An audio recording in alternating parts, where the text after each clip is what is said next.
La zone de l'odorat, c'est la zone qui est tout en haut du nez, juste en dessous du cerveau. Et c'est la seule zone de l'organisme où finalement le cerveau, le système nerveux central, est en communication quasiment directe avec l'extérieur. Parce qu'en fait, on a des petits nerfs qui partent du cerveau et qui descendent dans le nez à travers un petit os. Et c'est là qu'on va avoir des voies de communication entre le haut du nez et le cerveau.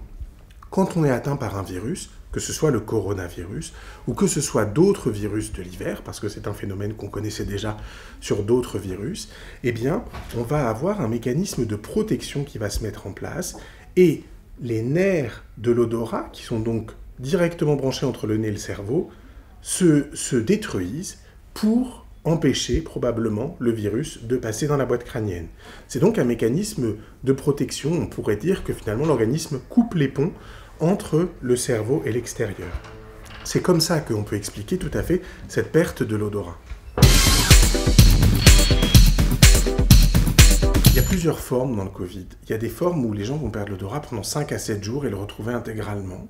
Et puis il y a les formes qui vont correspondre probablement à cette notion de couper les ponts dont je vous ai parlé, où là les neurones vont disparaître et il va falloir leur laisser le temps de repousser parce que dans la zone de l'odorat, il y a des cellules souches qui vont permettre la repousse de ces neurones.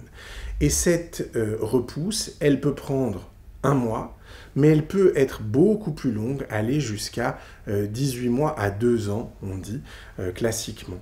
Et il faut s'occuper d'une perte de l'odorat, consulter un ORL. Si jamais cette perte de l'odorat, elle dure plus de 3 mois, à ce moment-là, il faut aller consulter. Alors, il y a plusieurs choses qui peuvent être faites. Dans la phase aiguë, c'est-à-dire au moment où on est encore positif au Covid, souvent il n'y a pas grand-chose à faire et il faut attendre de ne plus être trop contagieux pour faire des soins. Ensuite, on peut faire des soins locaux, c'est-à-dire finalement de laver le nez, puisqu'il va y avoir dans le nez de l'inflammation, du mucus, comme dans tous les virus, et puis ces fameux débris de neurones et de muqueuses qu'on pourra laver. Donc une fois qu'on n'est plus positif au Covid, on peut faire des lavages de nez tous les matins et tous les soirs avec de l'eau salée que vous achetez en pharmacie ou vous fabriquez vous-même. Et puis ensuite va venir le moment où il va falloir essayer d'entraîner son odorat pour essayer de le récupérer le plus rapidement possible et de la meilleure façon. C'est une auto-rééducation. On la fait tous les matins et tous les soirs. On sélectionne, on va dire, une dizaine d'odeurs que l'on connaît, du café, de la vanille, du citron, de la cannelle, des odeurs que vous connaissez bien. Et tous les jours, vous en sélectionnez 3 parmi ces 10 et vous les sentez pendant 1 minute ou 2 le matin, 1 minute ou 2 le soir. C'est ça qui va permettre de stimuler au maximum votre récupération.